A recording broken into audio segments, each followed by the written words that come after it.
Hello welcome back to the my channel. હું છું સુમેર રાડિયા. બોલે તો આપનો same sir, Sam's advance nursing academy વતી. તો ભાઈ ગઈકાલનો આખો દિવસ જે છે એ કંઈક પણ જતા મેસેજ નહોતા મારા, બરાબર છે. ટેસ્ટ પણ નહોતી, ઘણા બધા મેસેજ કરીને પૂછ્યું છે, અને બીજા નંબરે લેક્ચર પણ નહોતો. એનું એક ખાસ રીઝન છે.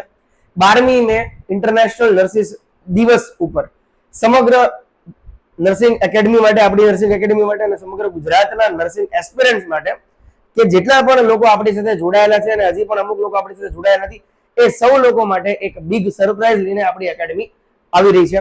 તો એ વસ્તુ જે છે એ જોવાનું ના ચૂકતા, બરાબર છે. તો ભાઈ આપણે જે છે એ ઓન્કોલોજી નર્સિંગ એટલે કે જે મેઇન જે સબ્જેક્ટ છે મેડિકલ સર્જિકલ નર્સિંગ, એ આપણે શરૂ રાખેલો છે, બરાબર છે. અને એમાં આજે આપણે લેવાનું છે સેલ્યુલર એડેપ્ટેશન. તમને ખ્યાલ જ છે કે ભાઈ હું ટેસ્ટ શરૂ થાય અથવા લેક્ચર શરૂ થાય એની પહેલા તમને દરરોજ ઇમેજ મૂકી દઉં છું કે જેમાં તમને ઇમેજ થી જે છે એ થોડુંક વધારે સમજાય. પણ આજે જે છે એ થોડુંક આપણે ઇમેજ ઉપર આપણે જશું અને એની પછી આપણે એમસીક્યુ સ્ટાર્ટ કરીશું. સેલ્યુલર એડેપ્ટેશન વિશે સમજવાનું છે. એમાં જે છે સાહેબ ત્રણ વસ્તુ છે. એક તો એટ્રોફી, હાઇપરટ્રોફી, હાઇપરપ્લેઝિયા અને ડિસ્પ્લેઝિયા અને મેટાપ્લેઝિયા, બરાબર છે. તો સૌપ્રથમ આપણે વાત કરીશું આપણે સાહેબ એટ્રોફી વિશે. એટ્રોફી ની પણ મેં તમને અહીંયા ઇમેજ આપેલી છે. તમને ઇમેજ વિશે ખાલી ઓવરવ્યુ આપું છું, નીચે આપણે ડીપલી ભણવાના જ છીએ, બરાબર. એટ્રોફી એટલે કે decrease in cell size, hypertrophy increase in cell size, થોડુંક આગળ વધ્યા. Hyperplasia increase in the cell number, બરાબર છે. ડિસ્પ્લેઝિયા abnormal changes in size, shape, organization of cells, અને metaplasia replacement of one type of the cell with another type of cell. એટલે આશા રાખું છું સાહેબ કે આપણને થોડો ઘણો ખ્યાલ જે છે એ આ વસ્તુ ઉપરથી આવી ગયો છે કે હવેનો ટોપિક આપણો જે છે એ કયો છે, જેનું નામ છે સેલ્યુલર એડેપ્ટેશન. તો ભાઈ ચલો આપણે આગળ વધીએ છીએ, બરાબર, હળુક દઈને. ચલો, સેલ્યુલર એડેપ્ટેશન્સ એમસીક્યુ, બરાબર છે. તો શરૂઆત આપણે કરશું કોનાથી કરશું? આપણે ડેફિનેશન થી આપણે શરૂ કરવાનું છે, બરાબર છે. ચલો, તો ડેફિનેશન થી આપણે શરૂઆત કરીશું કે ભાઈ સેલ્યુલર એડેપ્ટેશન્સ રિફર્સ ટુ, એટલે કે સેલ્યુલર એડેપ્ટેશન શું દર્શાવે છે? તો ભાઈ નીચે જે છે એ આપણે જોઈએ કે ભાઈ સેલ ડેથ દર્શાવે, changes in cell in response to environment દર્શાવે, ઇન્ફેક્શન દર્શાવે કે મ્યુટેશન ઓનલી દર્શાવે. શું દર્શાવે શું છે, બરાબર છે. તો આપણે જરાક હવે આપણે જોઈ લઈએ કે ભાઈ cellular adaptations refers to changes in cell in response to environment. પર્યાવરણ મુજબ કોષોમાં ફેરફાર થવો એ સેલ્યુલર એડેપ્ટેશન દર્શાવે છે, બરાબર છે. આટલી વસ્તુ. ચલો હવે આપણે રેશનલે જોઈએ એનો. Cellular adaptation is a protective response where cells adjust to environmental stress, બરાબર છે. Cellular adaptation is a protective response where cells adjust to environmental stress. બોલે તો સેલ્યુલર એડેપ્ટેશન એ પર્યાવરણ અનુસાર કોષમાં થતો ફેરફાર છે, એને કહેવા છે આપણે સેલ્યુલર એડેપ્ટેશન, બરાબર છે. ચલો આગળ વધીએ આપણે. હવે આપણે જોવાનું છે કે ભાઈ ટાઈપ્સ ઓફ સેલ્યુલર એડેપ્ટેશન, બરાબર છે. which of the following is not a type of cellular adaptation? કે ભાઈ નીચેનામાંથી કયો સેલ્યુલર એડેપ્ટેશન નો પ્રકાર નથી? તો આપણે જોશું. આપણે પ્રકાર ઉપર જોઈ ગયા ઇમેજમાં, એટલે થોડો ઘણો મગજમાં આપણને ખ્યાલ આવી જાય એટલા માટે મેં તમને ઇમેજ બતાડી હતી. હાઇપરટ્રોફી, હાઇપરપ્લેઝિયા, મેટાપ્લેઝિયા કે પછી નેક્રોસિસ, બરાબર છે. તો જવાબ આવશે ડી, નેક્રોસિસ. કેમ કે હાઇપરટ્રોફી, હાઇપરપ્લેઝિયા, મેટાપ્લેઝિયા, ડિસ્પ્લેઝિયા એ સેલ્યુલર એડેપ્ટેશન ના ટાઈપ છે, પણ નેક્રોસિસ જે છે એ સેલ્યુલર એડેપ્ટેશન નો ટાઈપ નથી. આગળ વધીએ. Necrosis is a cell death not adaptation. Necrosis એટલે કે સેલનું કોષનું મૃત્યુ પામવું એ સેલ એડેપ્ટેશન નથી, બરાબર છે.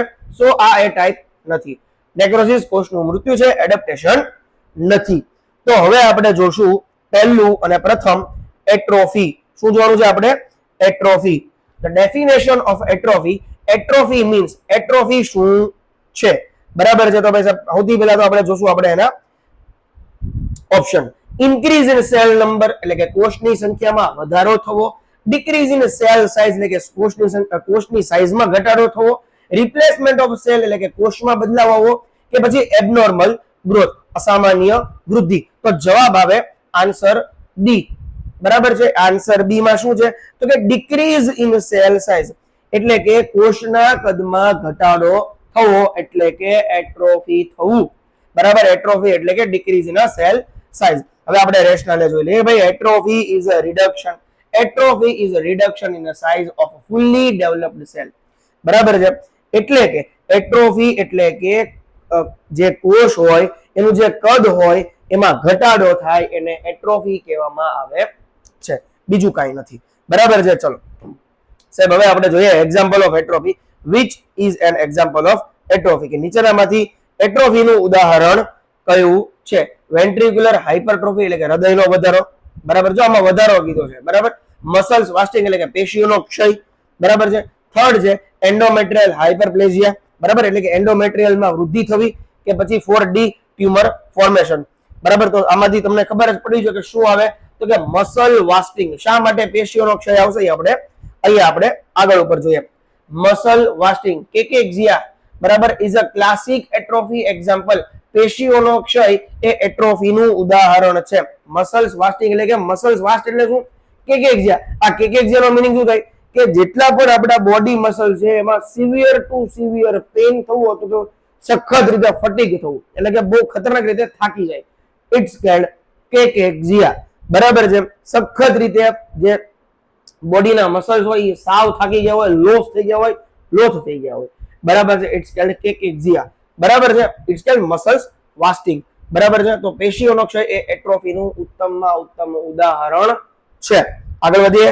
બીજું આપણે જોવાનું છે હાઇપરટ્રોફી. આશા રાખું છું કે આવી રીતે તમને સમજાતું હોય. અને આજથી જ એક થોડો ફેરફાર કર્યો છે.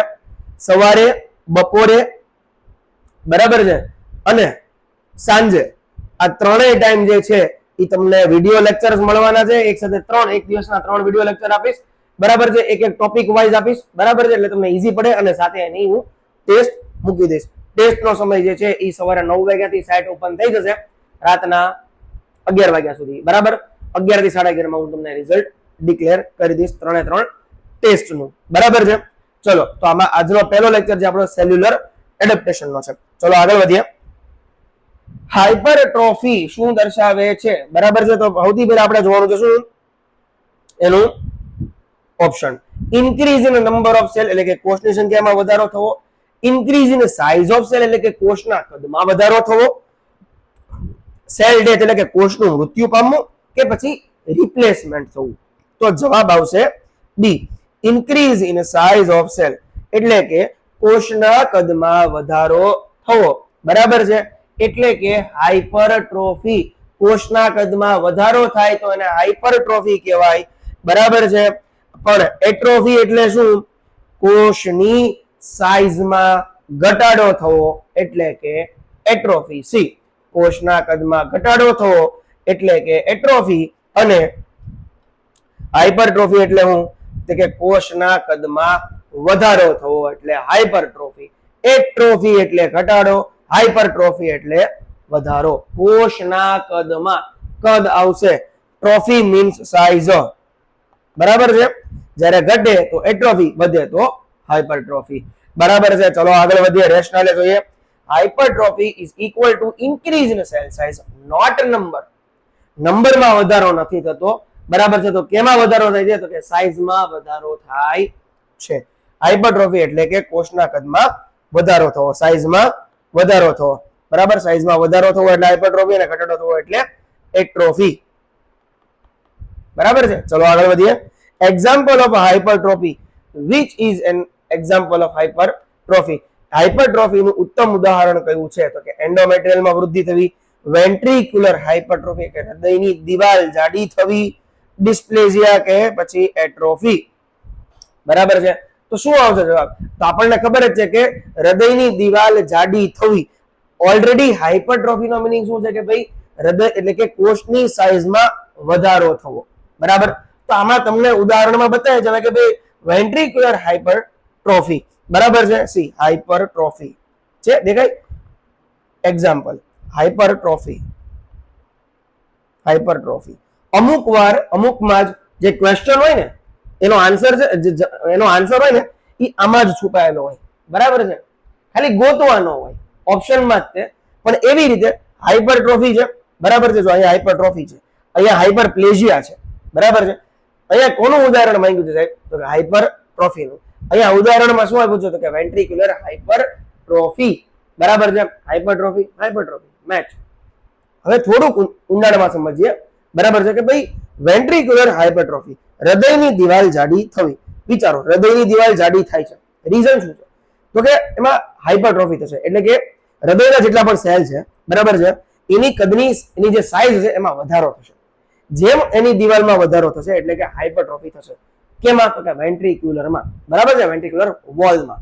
સો વેન્ટ્રિક્યુલર હાઇપરટ્રોફી, એના માટે આ ઉદાહરણ છે હાઇપરટ્રોફીનું અહીંયા બંધ બેસતું છે. સી હાર્ટ મસલ્સ એનલાર્જ, એટલે કે હાર્ટ મસલ્સમાં એનલાર્જમેન્ટ થશે, એટલે કે વધારો થશે, બરાબર. So it's called ventricular hypertrophy. હૃદયની દિવાલ જાડી થવી એ હાઇપરટ્રોફીનું ઉદાહરણ છે. આ મેં તમને ત્રણેય રીતે સમજાવી દીધું, બરાબર છે.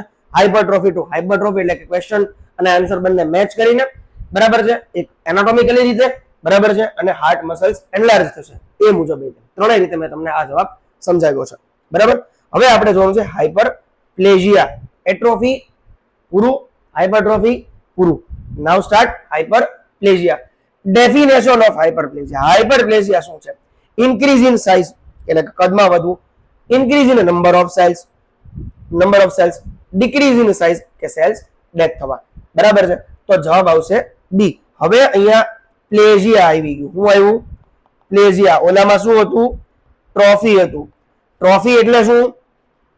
કદ, બરાબર છે. બટ પ્લેજિયા એટલે નંબર, બરાબર છે, નંબર, બરાબર. પ્લેજિયા મીન્સ નંબર અને ટ્રોફી મીન્સ કદ, બરાબર. ચલો, એટલે કે હવે એમ કીધું કે હાઇપરપ્લેજિયા શું છે? Increase in number of cells, એટલે કે કોષની સંખ્યામાં, નંબરમાં વધારો થવો એટલે કે હાઇપરપ્લેજિયા. ચલો આગળ વધીએ. Hyperplasia increase in cell number due to mitosis. હવે ભાઈ કોષની સંખ્યા તો વધે છે, પણ કોના કારણે વધે છે? તો કે મિટોસિસના કારણે વધે છે, માઇટોસિસના કારણે વધે છે. Vote ever you can say, ચાલે, બરાબર. ચલો આગળ વધીએ. Example of hyperplasia. Which is an example of hyperplasia? હાઇપરપ્લેજિયાનું ઉદાહરણ કયું છે? તો કે muscle wasting, breast gland growth during lactation, એટલે કે સ્તનની ગ્રંથિનો વિકાસ થવો, સેલ રિપ્લેસમેન્ટ એટલે કે બદલાવ થવો, નેક્રોસિસ થવું. તો જવાબ આવશે B, breast gland growth during lactation, સ્તનની ગ્રંથિનો વિકાસ થવો. હવે બ્રેસ્ટ ગ્લેન્ડ ગ્રોથ ડ્યુરિંગમાં લેક્ટેશન, એટલે કે લેક્ટેશન દરમિયાન જે છે ને એ જે બ્રેસ્ટની જે ગ્લેન્ડ આવે ને એમાં ગ્રોથ થશે. કેમ ગ્રોથ થશે? કેમ કે લેક્ટેશન શરૂ છે, ડ્યુરિંગ લેક્ટેશન છે, બરાબર. એટલે કે એના જે સેલ્સ છે એમાં એની નંબર જે છે એના નંબર હશે એ વધશે, બરાબર. એટલે એમાં હાઇપરપ્લેજિયા જોવા મળશે. સો અહીંયા જે છે એ એનું ઉદાહરણ છે breast gland growth during lactation, સ્તન ગ્રંથિનો વિકાસ. રેશનલ જોઈએ. મિલ્ક સિક્રેટિંગ ગ્લેન્ડ સેલ્સ ઇન્ક્રીઝ, બરાબર છે. મિલ્ક સિક્રેટિંગ ગ્લેન્ડ સેલ એના જે સેલ્સ આવે, બરાબર છે, એ ઇન્ક્રીઝ થશે. શું થશે? ઇન્ક્રીઝ થશે. મેં અગાઉ પણ કીધું હતું કે ભાઈ સેલના નંબરમાં વધારો થવો એટલે હાઇપરપ્લેજિયા. તો આ એનું ઉદાહરણ છે. સ્તન ગ્રંથિના કોષો અહીંયા વધી જાય છે, બરાબર. સ્તન ગ્રંથિના કોષો, કદ નથી વધતું, સ્તન ગ્રંથિના કોષના નંબરમાં વધારો થાય છે, બરાબર. તો એટલા માટે એ હાઇપરપ્લેજિયાનું ઉદાહરણ છે. હવે આપણે જોવાનું છે ડિસ્પ્લેજિયા. Definition of ડિસ્પ્લેજિયા. ડિસ્પ્લેજિયા શું દર્શાવે છે? નોર્મલ ગ્રોથ દર્શાવે, એબનોર્મલ સાઇઝ, શેપ અને ઓર્ગેનાઇઝેશન દર્શાવે અને ગોઠવણી દર્શાવે, સેલ ડેથ કે સેલ રિપ્લેસમેન્ટ. તો જવાબ આવશે D, abnormal size, abnormal shape, abnormal organization. અસામાન્ય કદ, અસામાન્ય આકાર અને અસામાન્ય ગોઠવણી એટલે કે ડિસ્પ્લેજિયા, બરાબર છે. ચલો એમાં રેશનલ જોઈએ.